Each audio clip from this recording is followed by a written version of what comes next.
तो hello guys, welcome back to Fatima की छोटी सी दुनिया।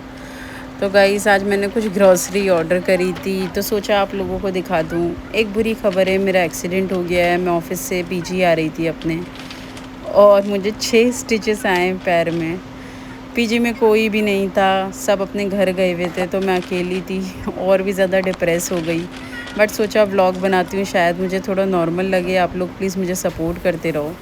फिर मैंने देखा तो मेरे बहुत सारे बर्तन थे जो मैंने वॉश नहीं करे थे, अब वॉश करने थे। और मुसीबत ये थी कि चोट मेरे हाथ में लगी हुई थी, तो मैंने ऐसे ही एक पॉलीथीन बांध ली ताकि एटलीस्ट मेरी जो फर्स्ट एड हुई हुई थी वो ख़राब नहीं हो। और बहुत मेहनत करके मैंने ये बर्तन धोने शुरू करे।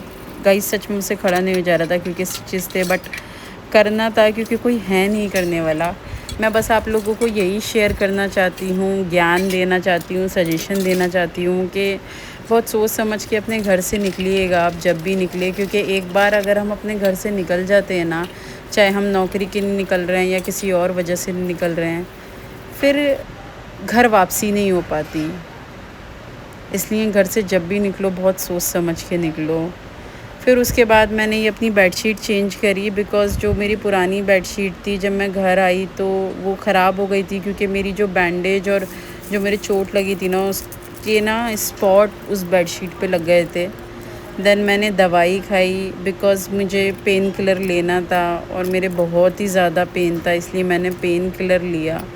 मैंने सोचा कि फिर मैं सो जाती हूँ, और मैंने कुछ खाया भी नहीं क्योंकि मैं बहुत अपसेट थी और शायद मैं अपने पापा को मिस कर रही थी। और फिर उसके बाद मैंने ये डिटर्जेंट जो है डाला, और मैंने सोचा रात में एटलीस्ट कपड़े धोने के लिए रख देती हूँ क्योंकि कपड़े बहुत ज़्यादा हो गए थे। कपड़े वॉश करने के लिए मैंने टाइमर सेट करा और मैं सो गई। सुबह उठकर मैंने सबसे पहले ब्रश करा, और ब्रश करने के बाद मैंने जो मेरे कपड़े थे वो सारे निकाले और सुखा दिए, क्योंकि ज़्यादा देर मशीन में कपड़े रहने से ना स्मेल आ जाती है। तो सबसे पहले काम मैंने सुबह उठकर यही करा था। एंड देन फिर उसके बाद मैंने पानी पिया, और ऐसे ही बनी रही है। बहुत कुछ है मेरे पास आप लोगों को बताने के लिए।